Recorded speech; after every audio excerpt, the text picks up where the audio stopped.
Tu te sens vidé, fatigué, sans élan, comme si ton énergie foutait le camp, peu importe ce que tu fais.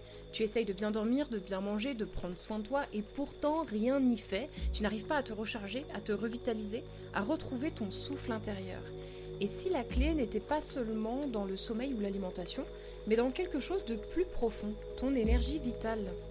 Dans cette série spéciale de 3 épisodes, nous allons explorer ensemble comment reconnaître les signes d'une énergie vitale éteinte pour enfin comprendre ce que ton corps essaye de te dire. Quels sont les 7 types de repos dont tu as besoin pour vraiment te régénérer bien au-delà du simple sommeil et du repos physique? Comment protéger ton énergie des fuites invisibles qui t'épuisent sans que tu t'en rendes compte?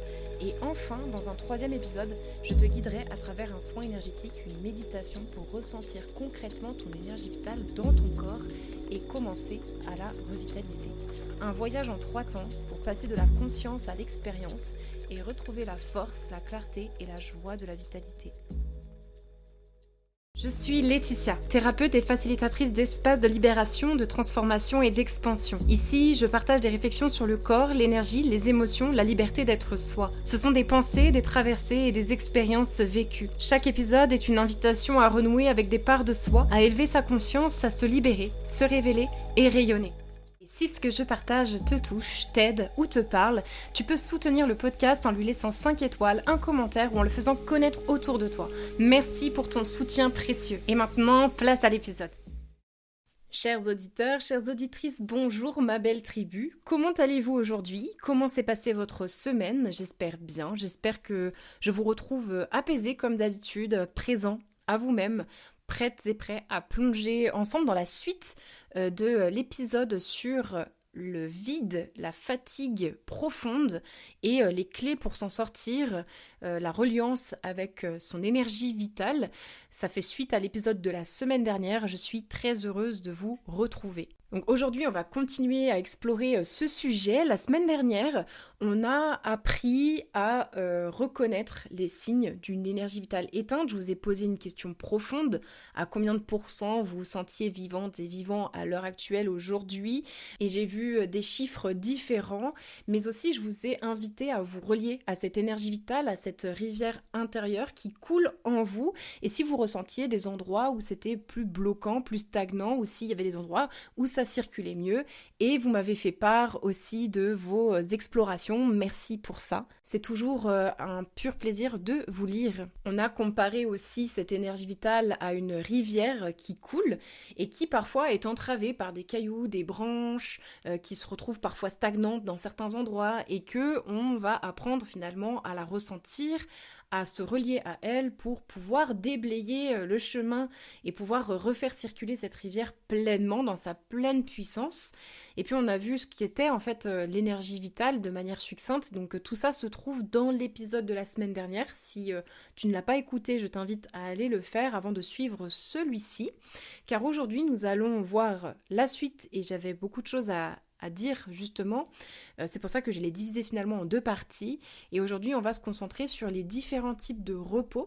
Parce que la semaine dernière, justement, on disait qu'il n'y avait pas que le repos physique, qu'il n'y avait pas juste dormir plus pour se sentir moins fatigué, moins vidé, qu'il y avait d'autres types de repos qui existaient et qui sont parfois nécessaires, enfin qui sont même souvent nécessaires pour pouvoir se réénergiser et ressentir à nouveau cette vitalité, etc. De se sentir pleinement vivant, pleinement bien, pleinement en vitalité. Et c'est ce que nous allons voir aujourd'hui, ces différents types de repos et ce qu'ils veulent dire, comment les honorer en fait, comment pouvoir les mettre en place, comment pouvoir se reposer de ces différentes manières-là pour pouvoir se sentir mieux. Et puis, on va aussi voir comment se protéger des fuites qui viennent de notre environnement et parfois même de nous-mêmes. Donc, je vais vous partager un petit peu comment l'énergie peut malheureusement fuir quand on ne prend pas conscience de comment on se protège de l'extérieur, en fait, du monde extérieur, mais aussi des pensées que nous pouvons avoir en nous, etc., etc. Donc, c'est parti, sans plus attendre, commençons. Alors c'est parti, explorons justement les différents types de repos qui pourront permettre de se revitaliser, de se sentir moins vidé, moins fatigué, quand on a déjà essayé peut-être plus de sommeil, mais qu'en réalité le sommeil ne couvre qu'une partie en fait de ce dont nous avons besoin. Alors, il existe 7 types de repos complémentaires. Le premier, comme on l'a dit, physique, donc faire de vraiment prendre soin de son sommeil, c'est la base.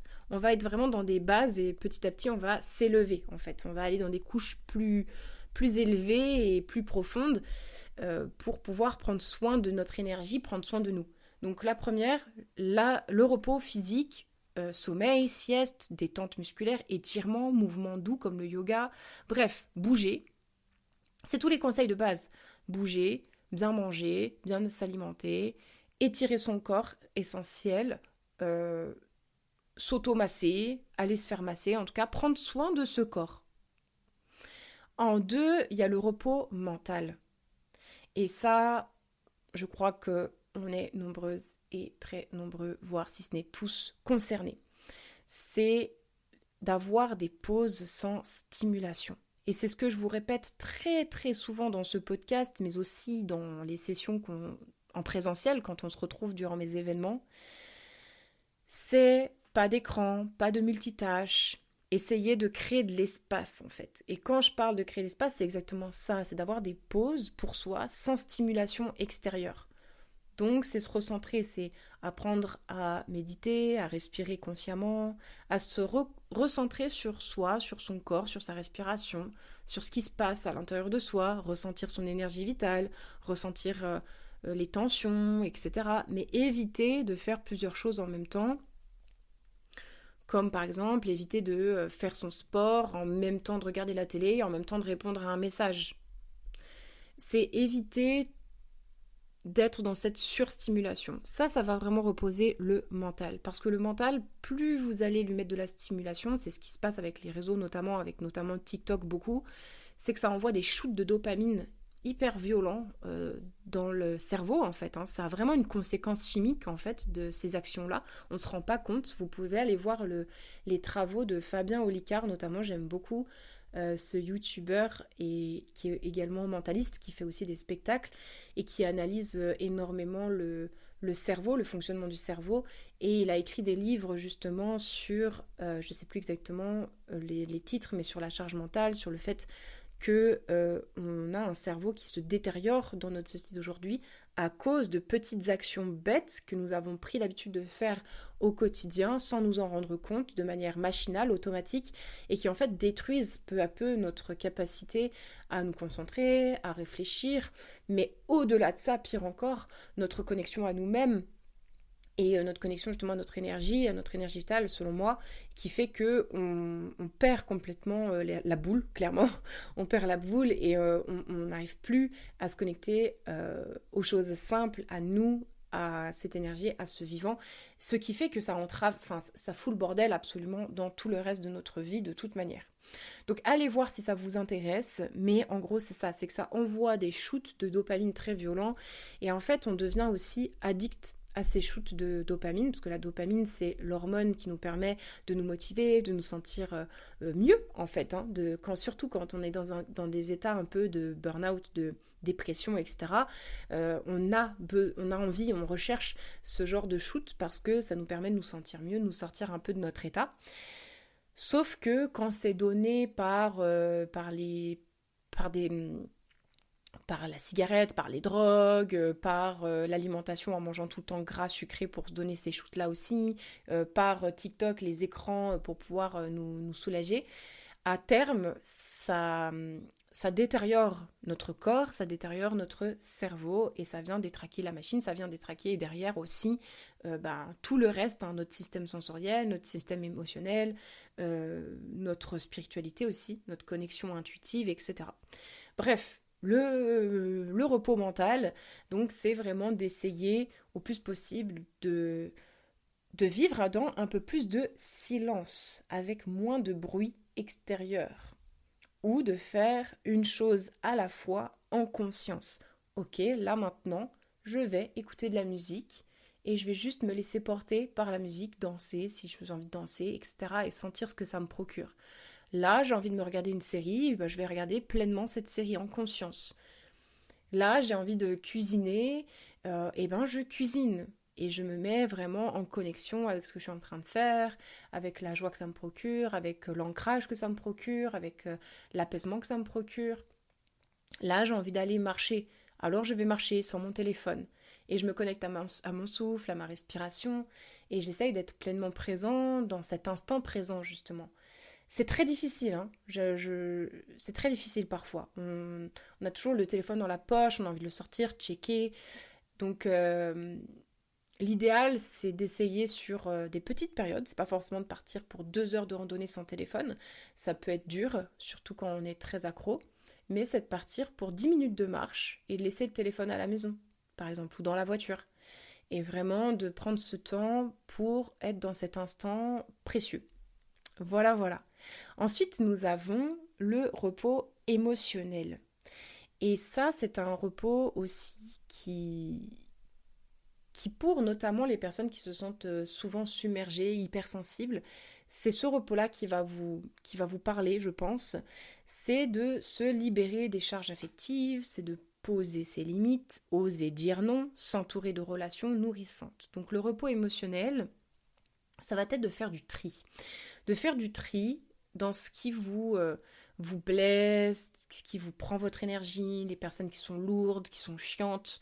Voilà, c'est de faire vraiment du tri pour pouvoir justement poser vos limites et vous entourer de personnes qui vous nourrissent en fait, qui vous font du bien.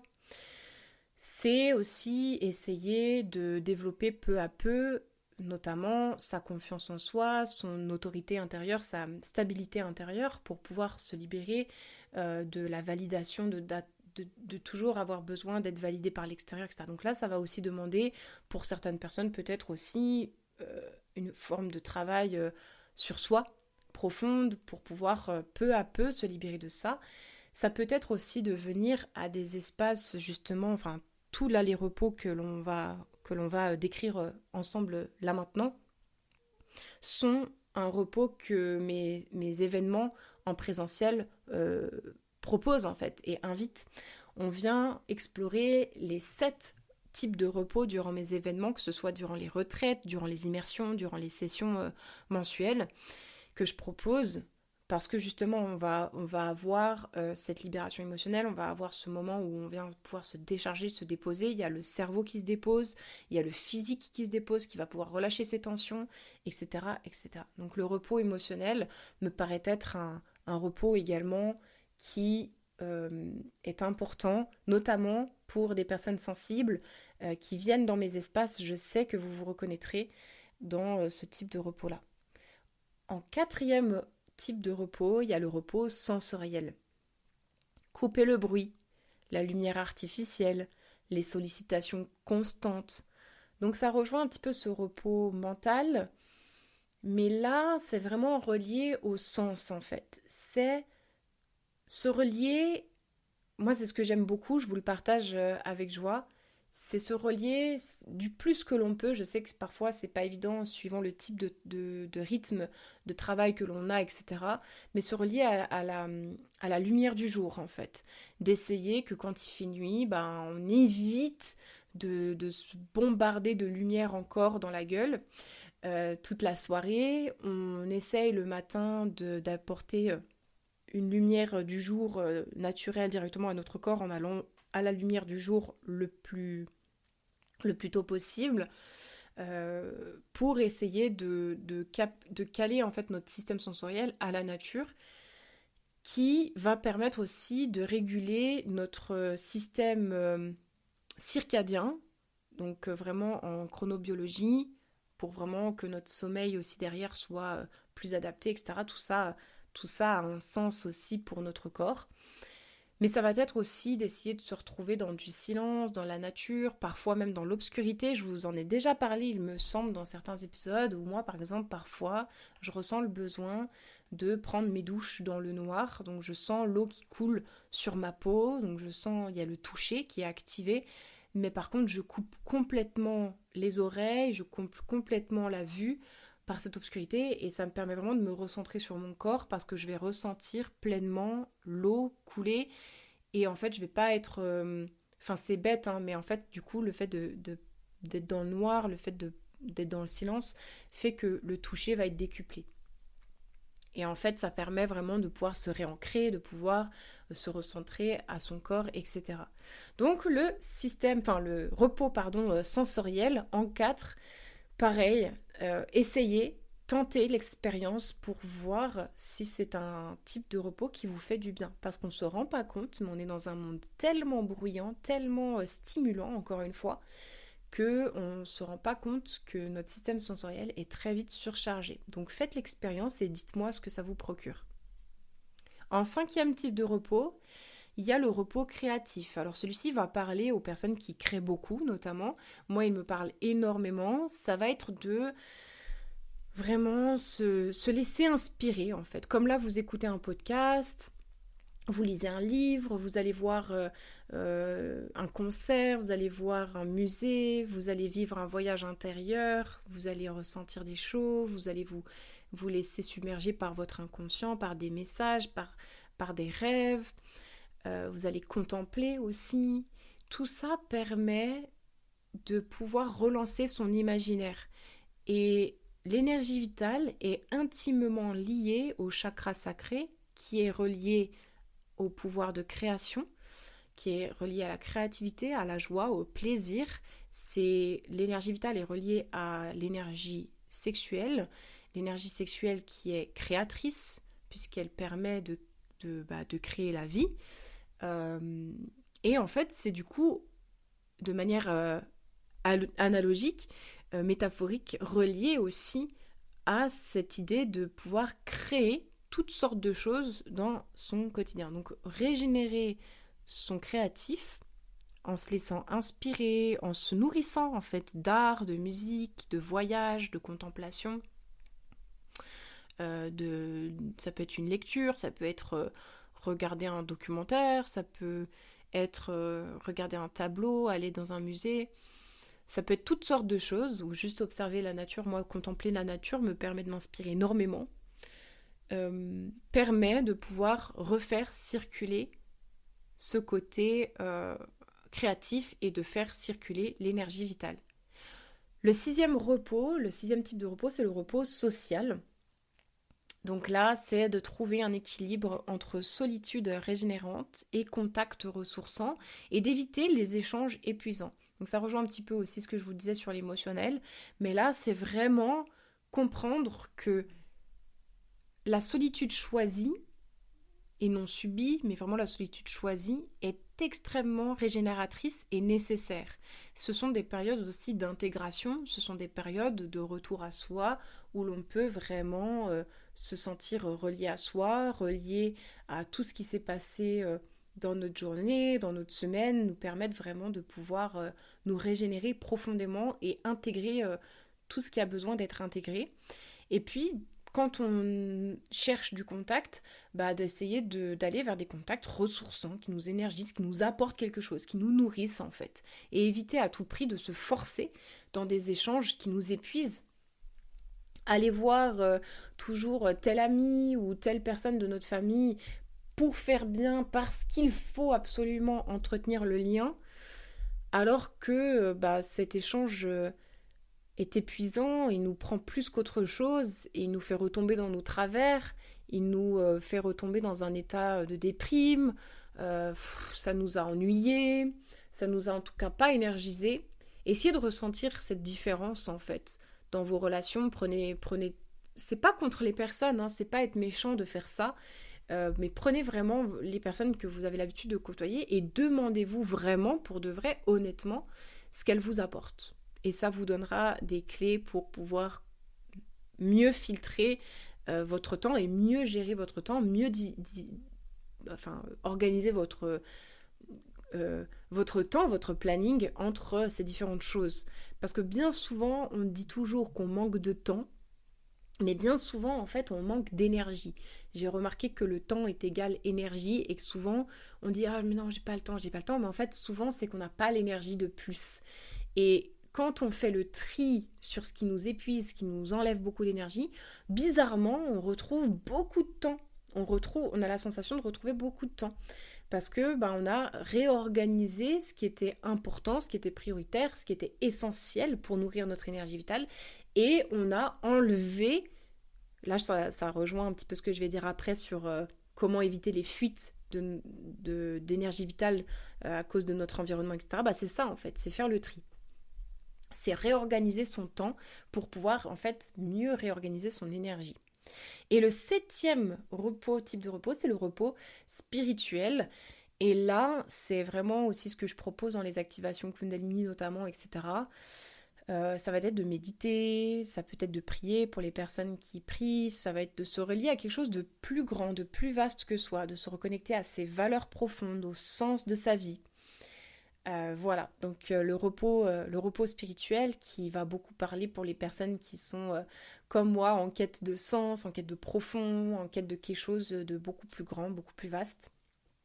Donc voilà. Donc pour conclure sur cette partie, du coup de ces 7 différents repos, tu peux être reposé physiquement, mais épuisé mentalement ou émotionnellement. Moi, ça m'arrive très souvent. Souvent, le physique, ça va, mais en fait, mentalement, émotionnellement, c'est la merde. Donc, il faut apprendre où sont tes forces, où sont tes faiblesses, entre guillemets, là où tu mets bien en place des choses pour pouvoir soutenir tel repos. Ok, bah je suis tout le temps fatiguée physiquement, bah, je vais mettre en place une routine, quelque chose qui me permette de me régénérer physiquement. Plus de massage, d'automassage, plus de... Par exemple, je vous donne des exemples concrets. Moi, j'ai repris le sport il y a quelques mois, et puis ça a été très intense, ça a été dur la reprise. Mon corps a été très très fatigué, mon système nerveux a été épuisé aussi, parce que on sait que les muscles sont reliés au système nerveux, c'est comme ça, hein. Donc le système nerveux a besoin de réapprendre.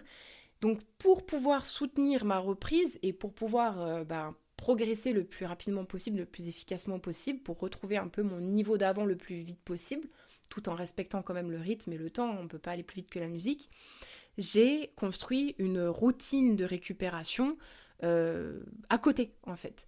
Donc j'ai repris les automassages, les étirements de manière ultra régulière parce que sinon je voyais bien que c'était mort. Je voyais bien qu'en fait mon corps il récupérait pas assez vite, donc je n'arrivais pas à aller faire mes 4 séances de HIIT, de CrossFit par semaine, j'arrivais pas en fait à aller marcher en plus, j'arrivais pas, c'était trop.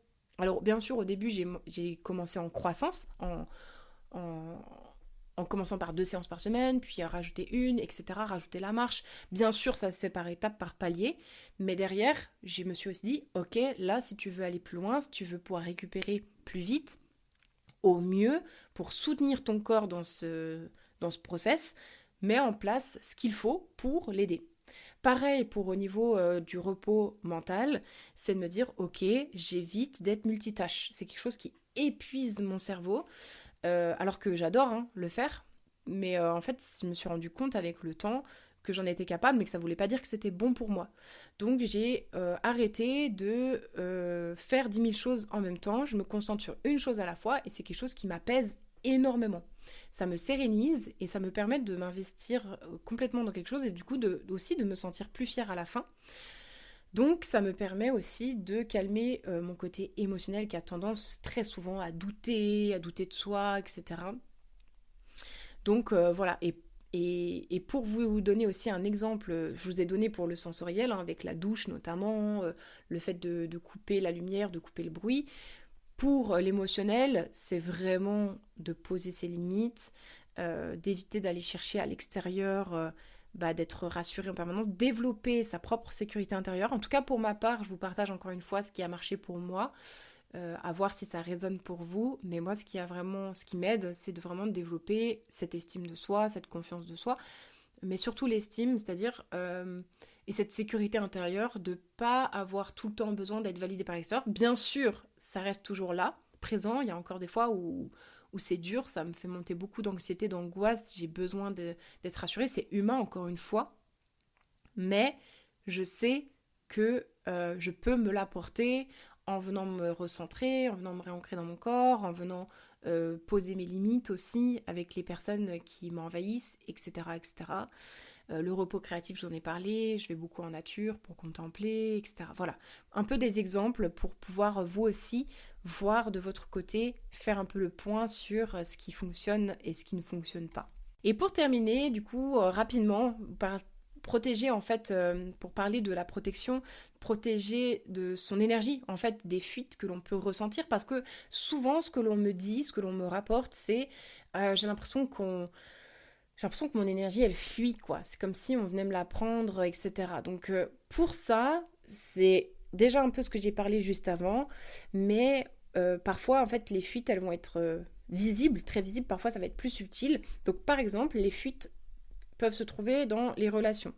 Être trop disponible pour les autres, relations toxiques ou déséquilibrées, vouloir plaire, s'adapter en permanence. Ça fait fuir l'énergie. Ça fait...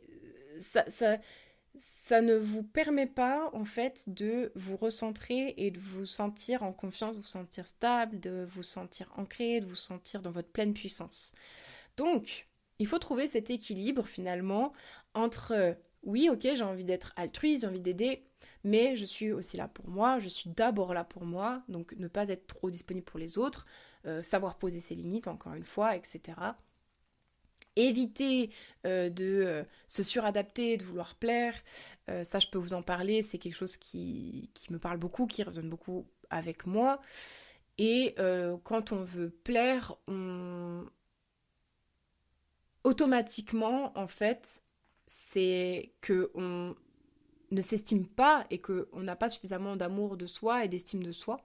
Donc on cherche à euh, être aimé, être vu, être reconnu et à plaire à l'extérieur pour nous valider, pour nous sentir aimés, etc. Donc en fait, ça parle d'un désamour de soi, en fait, ça parle d'un manque d'estime et que du coup on recherche à l'extérieur. Donc voilà pourquoi ça crée une fuite, parce que vous le savez maintenant à force que vous écoutez ce podcast, à force que vous m'écoutiez, que tout part de notre intérieur. Donc si on ne développe pas ce socle d'amour de soi à l'intérieur de nous, et ça rejoint l'épisode de la semaine dernière sur justement oser briller, etc. Je vous invite à aller l'écouter si cette partie-là, notamment de vouloir plaire, s'adapter en permanence, vous parle.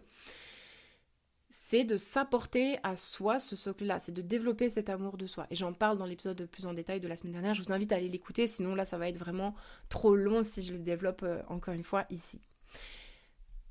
Il y a aussi les fuites, comme je le disais tout à l'heure, un peu environnementales, j'ai mis ça sous cette appellation-là, c'est trop d'écran, de notifications sur le téléphone, de bruit, de lieux saturés, un manque de nature, de silence, de lumière naturelle. Donc là, c'est vraiment un système sensoriel et mental qui est trop stimulé et qui manque de régénération, qui manque d'intégration. Et puis, il y a les fuites aussi internes euh, qui sont importantes aussi. C'est le jugement de soi constant, les ruminations, les comparaisons, le stress chronique qui pompe l'énergie vitale, ne pas écouter ses besoins corporels, la faim, le repos, le mouvement. Donc, encore une fois, tout ce que je disais juste avant, de s'écouter au maximum pour pouvoir être conscient, en conscience de ce qui se passe, justement, de ce qui est en train de se jouer en nous, pour pouvoir y répondre et trouver une solution, pour pouvoir soutenir après notre système de la meilleure façon possible. S'il y a un jugement de soi constant, des ruminations, de la comparaison, encore une fois, ça vient toucher un manque de confiance, un manque d'estime, une dévalorisation de soi, un manque d'estime de soi.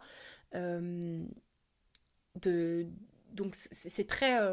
ça c'est quelque chose qui vide énormément l'énergie vitale, encore une fois. Le stress chronique, ben voilà, essayer d'être honnête avec soi-même à ce moment-là, de comprendre qu'est-ce qui fait qu'est-ce qui nous stresse autant, est-ce que c'est notre travail, est-ce que j'ai possibilité de faire différemment dans mon travail pour que ça me stresse moins, est-ce que carrément je dois prendre une grosse décision et peut-être me reconvertir ou changer juste d'environnement de travail, changer d'équipe, changer de collègue, changer de patron, enfin en fait voilà, il faut se poser les bonnes questions pour comprendre la racine et puis derrière trouver les solutions qui puissent être utiles à soi pour pouvoir se soutenir. Donc protéger son énergie, pour conclure, c'est pas un acte d'égoïsme, mais c'est vraiment un acte d'amour envers soi et donc également envers les autres. Parce que si vous protégez votre énergie, vous êtes forcément quelqu'un qui va être beaucoup plus stable, beaucoup plus aligné, beaucoup plus puissant aussi pour être présent en pleine conscience, en pleine présence avec les autres. Donc vous allez pouvoir donner beaucoup plus de partage, d'amour, de joie aussi aux autres. Donc si tout le monde fait ça, tout le monde sera beaucoup plus joyeux, beaucoup plus léger. et pourront partager avec plus d'amour, etc. Alors rappelez-vous pour conclure que votre énergie est votre super pouvoir, réellement, vraiment. Et je vous laisse avec cette image de la rivière, qu'il y a parfois ces branches, ces cailloux qui ralentissent son cours, mais que l'eau trouve toujours son chemin. Et votre énergie, c'est cette eau. Elle sait toujours comment revenir à la source, donc faites-lui confiance et reliez-vous à cette énergie, cette belle énergie en vous. Comment cela résonne en vous, dans votre vie? Qu'est-ce qui vous vide de votre énergie? Et qu'est-ce qui, au contraire, vous nourrit profondément? Et quelles petites actions vous pourriez poser cette semaine pour honorer votre énergie vitale? Voilà ce que je voulais partager avec vous aujourd'hui. J'espère que ces mots auront donné matière à réflexion et à inspiration pour votre chemin. Merci infiniment d'avoir écouté cet épisode. Merci pour votre présence, votre confiance encore une fois. Si quelque chose a résonné en vous aujourd'hui, envoyez-moi juste une petite phrase spontanée, un mot ou même un emoji sur Instagram. Ça me nourrira beaucoup de savoir comment ça résonne pour vous. Prenez soin de vous, de votre énergie, de votre lumière. Je vous embrasse très fort et je vous dis à la semaine prochaine. Et souvenez-vous, vous êtes beaucoup plus vaste que vous ne l'imaginez. Ciao!